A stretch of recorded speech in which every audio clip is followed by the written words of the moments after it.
सम्पूर्णमा नमस्कार। स्कुल नेपालमा यहाँहरूलाई स्वागत छ। म रमेश अधिकारी।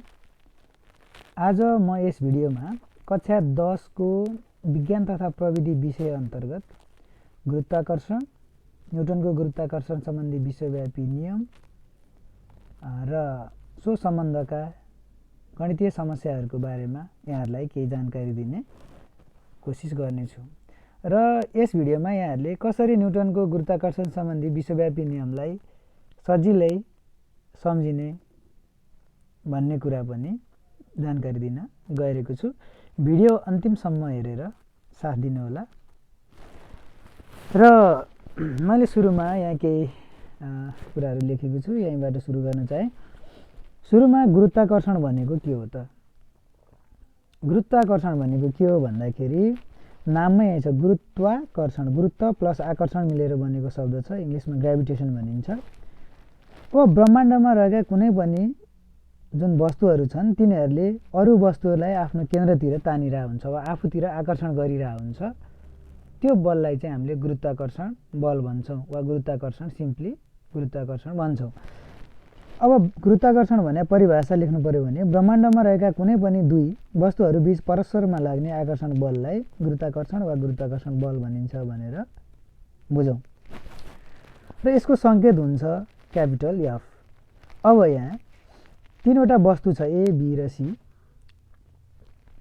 यो ए वस्तुले बीलाई आफूतिर तानेको हुन्छ, सीलाई पनि आफूतिर तानिरहेको हुन्छ। त्यसै गरी बीले एलाई, सीलाई, त्यसै गरी सीले एलाई पनि आफूतिर तानिरहेको हुन्छ, बीलाई पनि आफूतिर तानिरहेको हुन्छ। अर्थात् यिनीहरू एकले अर्कोलाई आफूतिर आकर्षण गरिरहेको हुन्छ। र यो बल जुन छ त्यो चाहिँ हामीले गुरुत्वाकर्षण भनेर भन्छौँ। र गुरुत्वाकर्षण बल वा गुरुत्वाकर्षण भनियो भने एकाइ के हुन्छ भनियो भने युनिट जहिले पनि बल भन्ने बित्तिकै न्युटन भनेर हामीले याद गरौँ। अब न्युटनको गुरुत्वाकर्षण सम्बन्धी विश्वव्यापी नियम छ, Newton's universal law of gravitation.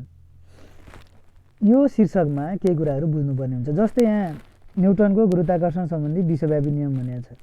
न्युटनको भने किन? न्युटनले पत्ता लगाउनु भएको, सर आइज्याक न्युटनले पत्ता लगाउनु भयो भएर न्युटनको भनियो। गुरुत्वाकर्षण सम्बन्धी भने के त? यो नियमले गुरुत्वाकर्षण बलको नेचरहरू डिफाइन गर्छ, गुरुत्वाकर्षण बलको प्रोपर्टीहरू डिफाइन गर्छ। त्यही भएर गुरुत्वाकर्षण सम्बन्धी भनियो। र विश्वव्यापी नियम भने किन भन्दा विश्वमा रहेका कुनै पनि वस्तुहरू बीच के हुन्छ त? यो बल लाग्ने भएको हुँदा विश्वव्यापी भनेको। अर्थात् यो बल सूक्ष्मदेखि विशाल वस्तुसम्म गुरुत्वाकर्षण बल लाग्छ। र न्युटनको त्यो नियम चाहिँ यो सूक्ष्मदेखि विशाल वस्तुसम्ममा सत्य हुन्छ, प्रमाणित छ। अर्थात् सूक्ष्मदेखि विशाल वस्तुसम्म यही नियम लागू हुने भएको कारणले गर्दा विश्वव्यापी नियम भनेको है। जस्तो हाम्रो कुनै परमाणु छ, परमाणुको न्युक्लियसमा प्रोटोन र न्युट्रोन हुन्छ, त्यसै गरी वरिपरि अर्बिटमा इलेक्ट्रोन हुन्छ। र यस्तो कन्डिसनमा पनि यो प्रोटोन, न्युट्रोन र इलेक्ट्रोनको बिचमा पनि यो के हुन्छ त? गुरुत्वाकर्षण बल लागिरहेको हुन्छ। यहाँ पनि यो नियम लागू हुन्छ। त्यसै गरी ठुला ठुला जस्तो ताराहरूको बिचमा स्टार्सहरू छ, ताराहरूको बिचमा पनि गुरुत्वाकर्षण बल लागिरहेको हुन्छ। भनेको सूक्ष्मदेखि विशालसम्म लाग्नु भएको कारणले गर्दा, लागू हुने भएको कारणले गर्दा न्युटनको गुरुत्वाकर्षण सम्बन्धी नियमलाई विश्वव्यापी नियम भनेर भनिएको हो है त। अब एक्जाममा न्युटनको गुरुत्वाकर्षण सम्बन्धी विश्वव्यापी नियम प्रमाणित गर्नुहोस्, अर्थात् prove F equals to G m1 m2 upon d square भनेर सोध्न सक्छ है। यो सोध्यो भने अब यसलाई कसरी हामीले सजिलै याद गर्ने त? के गर्ने त? न्युटनको गुरुत्वाकर्षण सम्बन्धी विश्वव्यापी नियम प्रमाणित गर्नु पर्यो। त्यसको लागि पहिला हामीले बुझौँ, यो सूत्र याद गरौँ। सूत्रमा के हो त? यो एफ भनेको के हो भन्दा यो हो गुरुत्वाकर्षण बलको सङ्केत। एफ के हो? गुरुत्वाकर्षण बल, जसको एकाइ के हुन्छ? न्युटन हुन्छ। हामीले जहिले पनि गणितीय समस्या समाधान गर्दा एसआई एकाइमा काम गर्छौँ नर्मल्ली है। अब m1 भनेको के हो? पहिलो वस्तुको पिण्ड भनेर सम्झिने। पहिलो वस्तुको पिण्ड, पिण्डको नि के हुन्छ केजी हुन्छ है। m2 भने चाहिँ दोस्रो वस्तुको वा दोस्रो हेभेन्ली बडीको पिण्ड, यसलाई पनि केजी नै हो। डी भने चाहिँ ती दुईटा वस्तुहरू जुन छन् ती वस्तु बीचको केन्द्रीय दूरी भनौँ। केन्द्रीय दूरी भने ती दुई वस्तु बीचको केन्द्रहरू बीचको दूरी। र क्यापिटल जी भनेको चाहिँ गुरुत्वाकर्षण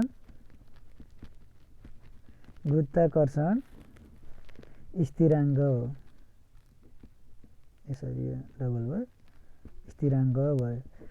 अब यो दूरीको यसको नि मिटरमा लेख्न पर्यो। यसको एकाइ चाहिँ न्युटन मिटर स्क्वायर पर केजी स्क्वायर है। न्युटन मिटर स्क्वायर केजीको पावर -2 भनेपछि पर केजी हुन्छ हैन, पर केजी स्क्वायर हुन्छ। अब यो प्रमाणित गर्न सम्झिनु पर्यो। यसको लागि के गर्नुपर्छ भन्दा पहिला हामीले मान्नुपर्ने हुन्छ। जस्तो कुनै दुईवटा आकाशीय पिण्डहरू छन्, त्यसलाई मानौँ दुईवटा आकाशीय पिण्डहरू छन्। पहिलो वस्तुको पिण्ड m1 छ, दोस्रो वस्तुको पिण्ड m2 छ। र तिनीहरूको केन्द्र यो भयो। यो केन्द्र बीचको दूरी चाहिँ हामीले के मान्छौँ स्मल डी छ। र यी दुई पिण्डहरू बीच चाहिँ गुरुत्वाकर्षण बल कति छ भन्दा क्यापिटल एफ छ भनेर हामीले मान्छौँ। अब यसमा यो कुरालाई हामीले लेख्नुपर्ने पनि हुन्छ प्रमाणित गर्दाखेरि। मानौँ दुईवटा वस्तुहरूको पिण्ड m1 र m2 छन्। ती पिण्डहरू बीचको केन्द्रीय दूरी डी, केन्द्रीय दूरी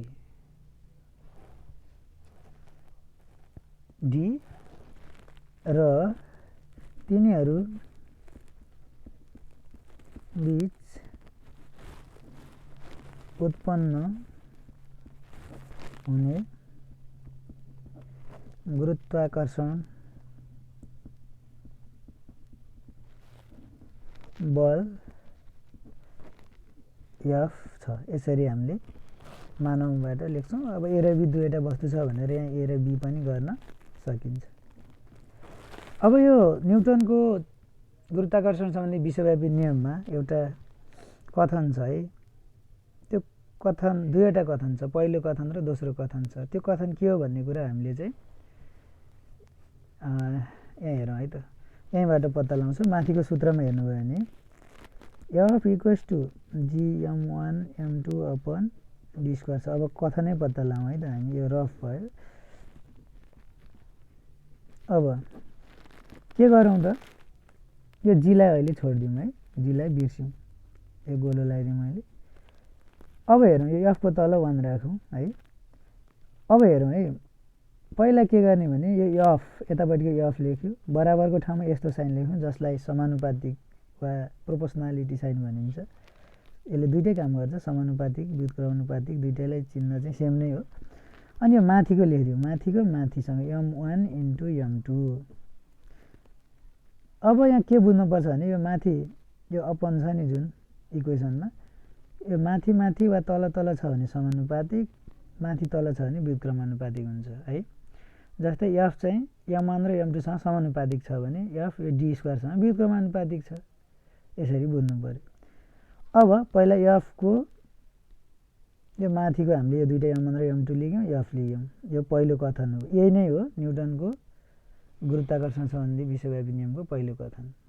यसले के भन्यो भने यो गुरुत्वाकर्षण बल चाहिँ माथि माथि छ, समानुपातिक हुन्छ केसँग त भन्दा यो दुईवटा पिण्डहरूको गुणनफलसँग समानुपातिक हुन्छ। अर्थात् जति धेरै पिण्ड बढ्दै गए गुरुत्वाकर्षण बल बढ्दै जान्छ।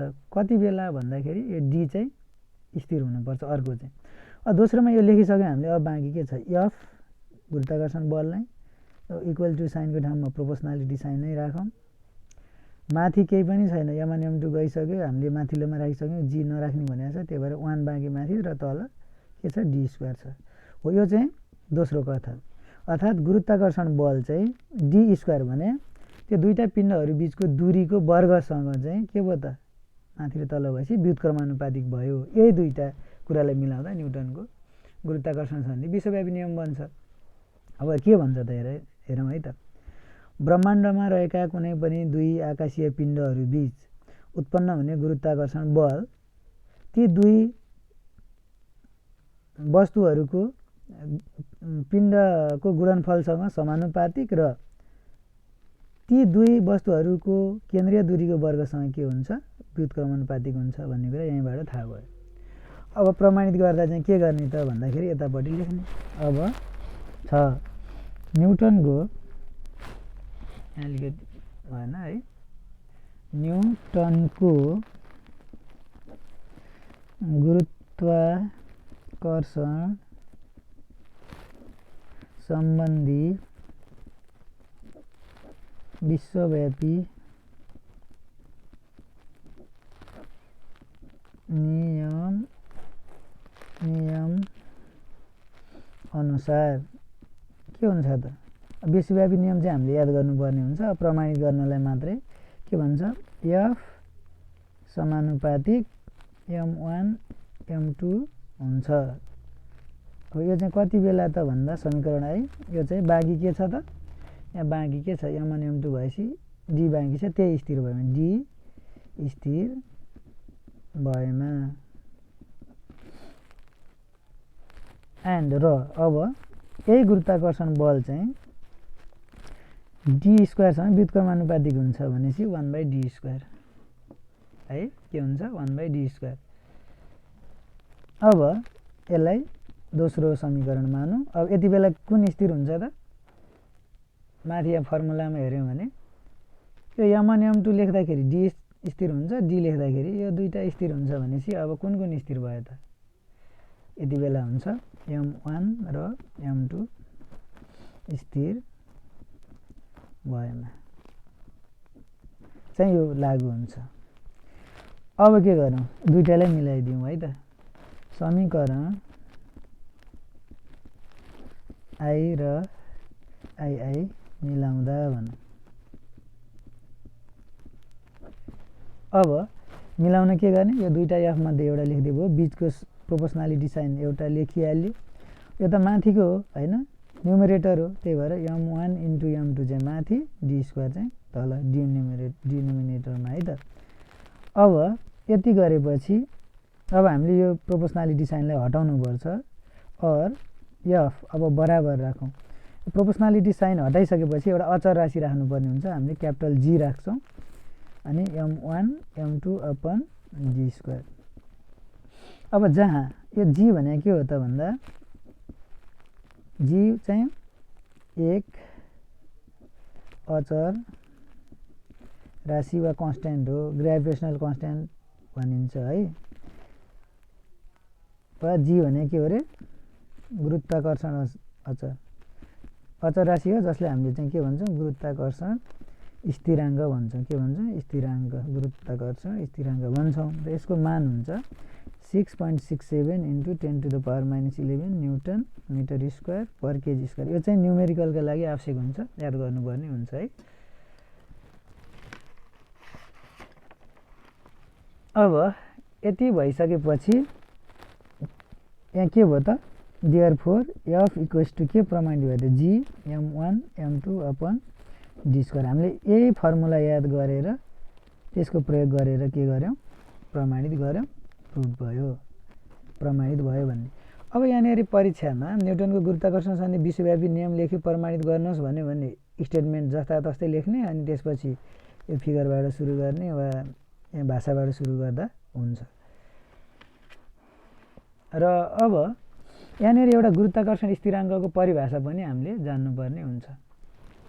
के त अब हेरौँ है त। यहाँनिर यसलाई अलिकति अगाडि ल्याएँ मैले यो इक्वेसनमा प्रमाणित गरेको इक्वेसनमा के गरेँ भने m1 पनि m1 1 केजी राखेँ, m2 पनि के गरेँ 1 केजी राखेँ, d चाहिँ के गरेँ 1 मिटर राखेँ। अर्थात् यसको र यसको मान एक एक राखेँ, एकाइ त तिनीहरूको एसआई एकाइ जे छ त्यही राख्ने हो। राख्यो भने यति बेला के आउँछ त एफ बराबर जी नै राखिदिएँ। यो मान राखेँ 1 × 1 अपन 1 को स्क्वायर भनेको के आयो एफ इक्वल्स टु जी आयो। अर्थात् गुरुत्वाकर्षण बल बराबर गुरुत्वाकर्षण स्थिराङ्क आयो। अर्थात् यहाँबाट परिभाषा गुरुत्वाकर्षण स्थिराङ्कको परिभाषा हामीले लेख्न सक्छौँ। अब गुरुत्वाकर्षण स्थिराङ्क भने के त परिभाषा भन्दा एकाइ भनेको एक केजी एकाइ पिण्ड भएका दुई वस्तुहरू बीचको एकाइ भने एक केजी पिण्ड भएका दुई वस्तुहरू बीचको दूरी 1 मिटर हुँदा तिनीहरू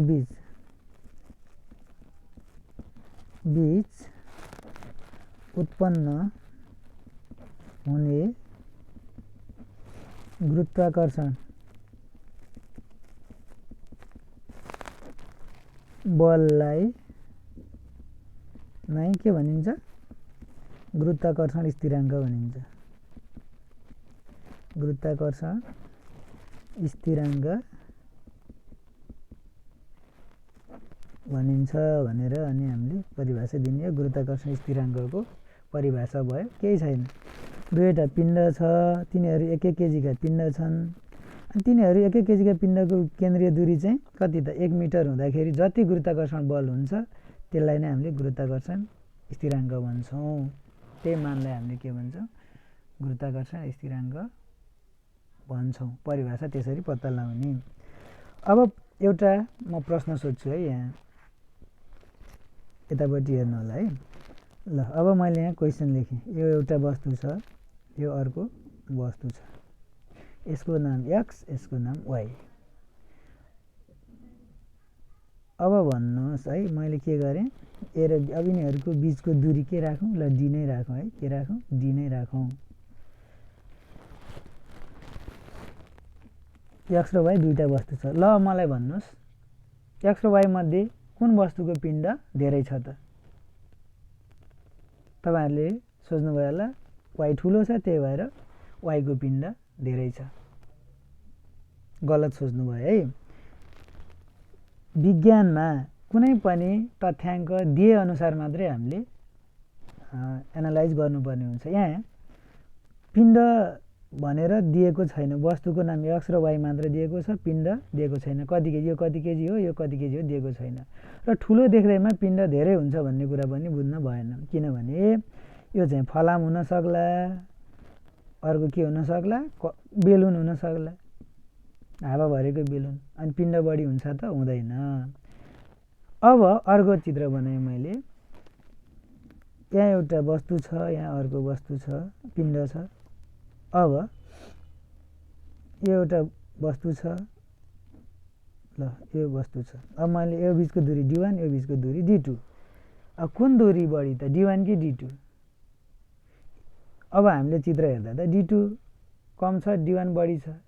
तर तथ्य यहाँ दिएको तथ्याङ्कको आधारलाई मात्र हेर्ने हो भने हामीले योबाट कुन चाहिँ d1 वा d2 कुन धेरै छ भन्न सकिँदैन विज्ञानको भाषामा। त्यही भएर परीक्षामा यस्तो प्रश्नहरू पहिला आएको छ, झुकाउन सक्छ। कति बेला गुरुत्वाकर्षण बल बढी हुन्छ, जस्तो यहाँ दोस्रो केसमा d1 हुँदा बढी हुन्छ कि d2 हुँदा बढी हुन्छ। यदि मानौँ दुईटैको पिण्ड m1 र m2 छ, m1 र m2 छ भने कति बेला पहिलो केसमा बढी हुन्छ कि गुरुत्वाकर्षण बल दोस्रो केसमा बढी हुन्छ भनेर सोध्न सक्छ। अब हामीलाई त लाग्छ दूरी कम भयो भने गुरुत्वाकर्षण बल बढ्यो भनेर हामीले दोस्रो भन्न सक्छौँ। यसमा चाहिँ यो d1 d2 दिएको कन्डिसनमा पनि हामीले डिटरमाइन गर्न सक्दैनौँ है त। तथ्याङ्क यति मिटरै भनेर दिनुपर्छ र पिण्ड दिँदा यति केजी नै भनेर न्युम्बर दिनु पर्यो, न्युमेरिकल भ्यालु दिनुपर्छ है। यो कुरालाई ध्यानमा राख्नु होला। र यस्तो प्रश्नहरूमा प्र्याक्टिस गर्नुपर्ने हुन्छ, घुमाएर सोध्न सक्छ है परीक्षामा। गुरुत्वाकर्षण बल कति बेला बढी हुन्छ भनेर सोध्न सक्छ। यस्तो प्रश्नहरू आउन सक्छन्।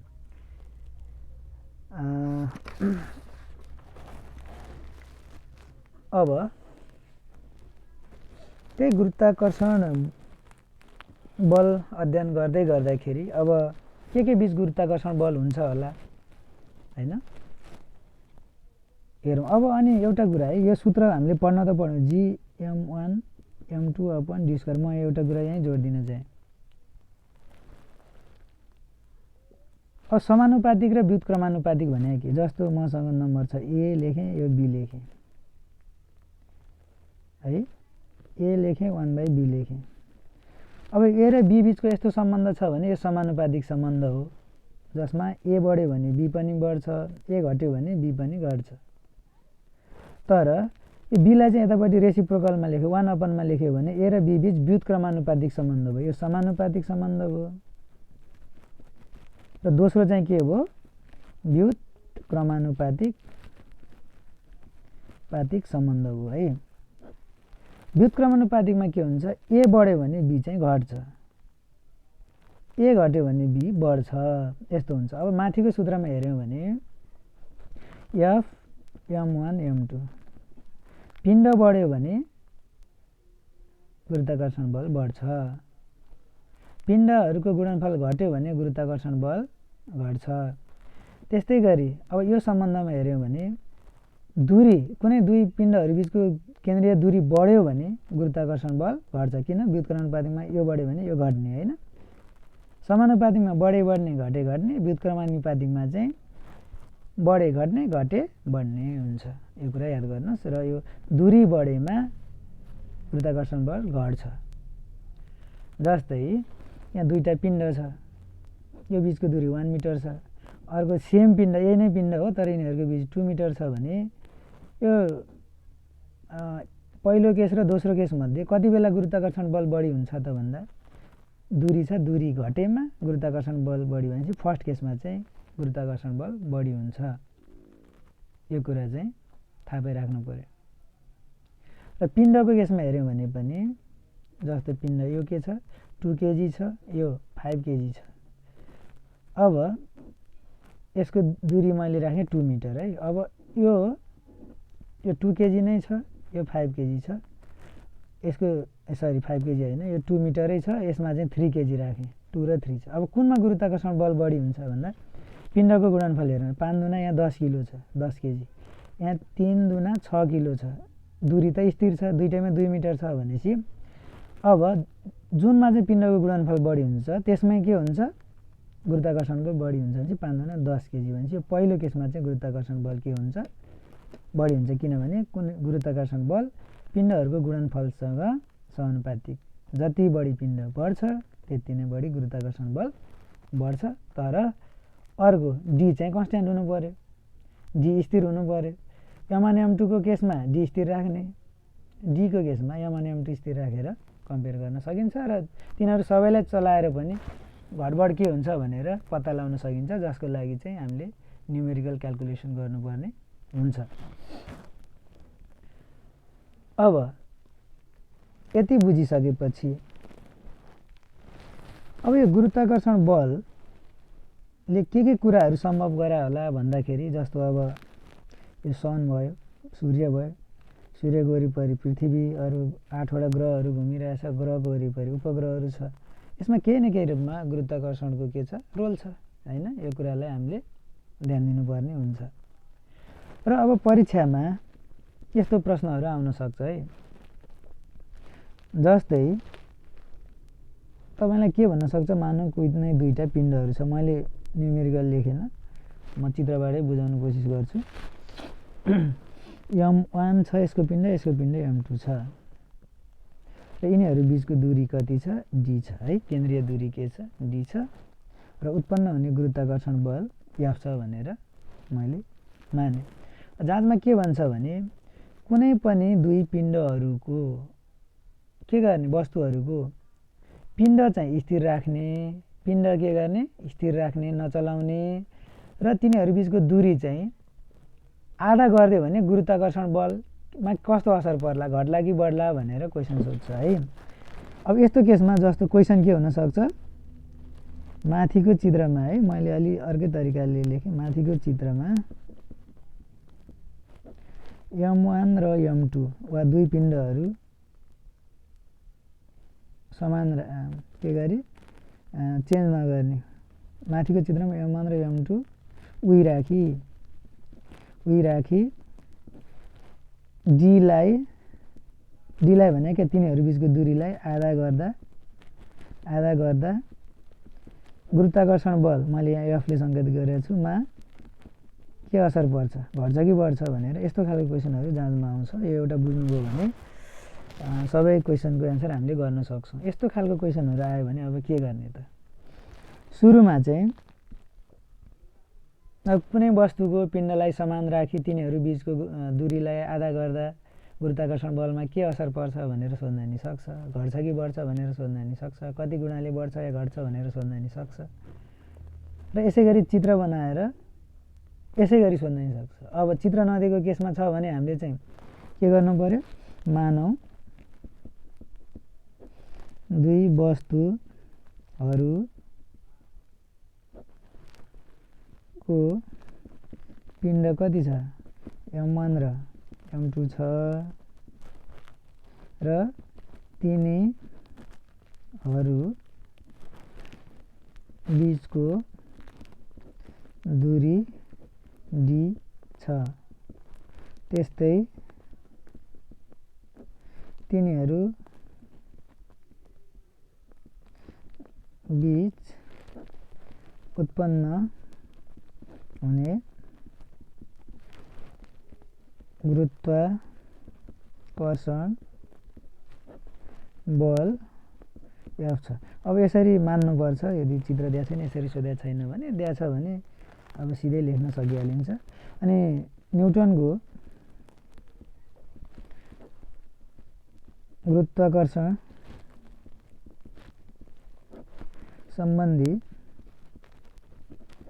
विश्वव्यापी नियमानुसार भन्ने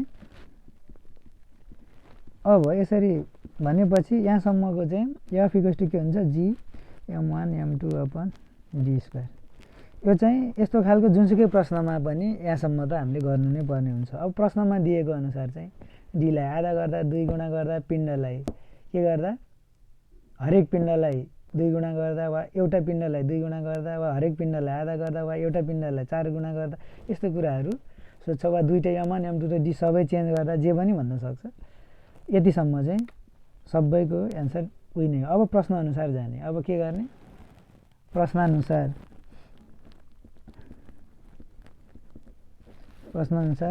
ती वस्तु बीचको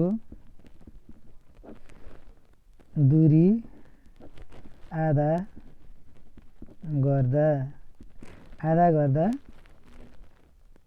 के हुन्छ त अब आधा गर्दाखेरि के होला यहाँ के थियो d थियो नि त हैन यो d लाई आधा गर्नु पर्यो भनेपछि अब यहाँ मान्नु पर्यो। अब यहाँ के म बुझाइदिन लेखिदिन्छु भने d1 मानौ दोस्रो केसमा d1 बराबर सुरुको d को आधा भनेको छ d/2 भयो है आधा गर्दा d/2 भयो अरु केही गरे छैन। त्यही भएर f1 बराबर चाहिँ के हुन्छ त दिसिमलाई यहाँ हामीले के गर्यौं भने आधा गर्दा d1 लाई के d/2 आधा गर्दा गुरुत्वाकर्षण बल भनेर निकालौं न हैन बल यसलाई अलिकति बाहिर राखौं। f1 बराबर के होला त g पिण्ड चेन्ज नगर्ने m1 को m1 नै m2 को m2 नै अपन d लाई चाहिँ के गरेछ आधा गर्दा भनेछ भने d/2 को होल स्क्वायर गर्ने है। यसलाई चाहिँ यतापट्टि ल्याउन सकिन्छ सिन्स d1 = d/2 के बाट त यो प्रश्न अनुसार भयो है। अब यसलाई के गरौँ f1 g m1 m2 upon d square by 2 दुना 4 यो चाहिँ मैले सल्भ गर्दै गएको छु। f1 = 4 माथि गए 4 g m1 m2 upon d square. यति भने के छ समीकरण i बाट यो भने चाहिँ समीकरण i बाट के छ भन्दा यति भनेको चाहिँ f छ त्यही भएर f1 = 4f। अब यहाँबाट आइसक्यो कुनै दुई वस्तुहरूको पिण्डलाई परिवर्तन नगरिकन दूरीलाई आधा गर्दा चाहिँ के हुँदो रहेछ भन्दा उत्पन्न हुने गुरुत्वाकर्षण बल F1 चाहिँ सुरुको गुरुत्वाकर्षण बलको 4 गुणा हुँदो रहेछ भन्ने कुरा यहाँबाट थाहा भयो। अनि यही कन्क्लुजन हामीले लेख्नुपर्छ। कुनै पनि वस्तुहरूको पिण्ड समान राखी तिनीहरू बीचको दूरीलाई आधा गर्दा गुरुत्वाकर्षण बल 4 गुणाले बढ्छ भनेर यसरी हामीले क्याल्कुलेसन गरेर सल्भ गर्नुपर्ने हुन्छ। र यो केसमा प्रश्नहरू धेरै टाइपको बन्न सक्छन्। यो इक्वेसन आइसम्म सबैको भयो र प्रश्न दिए अनुसार चाहिँ हामीले जस्तो यहाँ डी मात्रै चेन्ज गर्यौं। कोही केसमा m1 नि चेन्ज हुन्छ, m2 नि चेन्ज हुन सक्छ। डी मध्ये यो तीनटा मध्ये कुनै एउटा, दुईटा वा तीनटै पनि चेन्ज हुन सक्छ र कतिले फरक पर्ला भनेर सोध्न सक्छ। हामीले चाहिँ यस्तो खालको प्रश्नमा चाहिँ यसरी क्याल्कुलेट गरेर एन्सर लेख्नुपर्ने हुन्छ। आजको भिडियो अलिकति लामै बनेको छ। अब यसमा कस्तो खालको भिडियोहरू के सिक्न चाहनुहुन्छ यहाँहरूले कमेन्ट गर्नु होला। मैले न्युमेरिकल प्रब्लमलाई चाहिँ यस भिडियोमा कभर गर्न सकिनँ, अर्को भिडियोमा कभर गर्नेछु। त्यसैगरी रिजनवाला प्रश्नहरू छ त्यो कमेन्ट गर्दै जान्नु होला। मैले सम्भव भएसम्म चाहिँ यो क्लासलाई अगाडि बढाउँदै जानेछु र मिलेसम्म लाइभ पनि गर्ने कोसिस गर्नेछु। र अब यस्तै प्रश्नहरू यहाँहरूले कोसिस गर्नु होला है। र जहिले पनि अहिले मैले भने परीक्षामा तथ्यमा आधारित भएर विज्ञान विषय हो, त्यहाँ डाटा दिनुपर्छ, न्युमेरिकल भ्यालु दिनुपर्छ। त्यो प्यारामिटरको आधारमा चाहिँ हामीले सल्भ गर्नुपर्छ। थ्याङ्क यू है। त तपाईहरूले यस भिडियोलाई यहाँसम्म हेरिदिनु भएको छ, धेरै धन्यवाद। सेयर गर्नुहोला, लाइक गर्नुहोला र सब्सक्राइब जसले गर्नुभएको छैन सब्सक्राइब गर्नुहोला। किनभने मेरो यो मोटिभेसन भनेकै यहाँहरूको सब्सक्राइब, लाइक र सेयर हो हैन। धन्यवाद।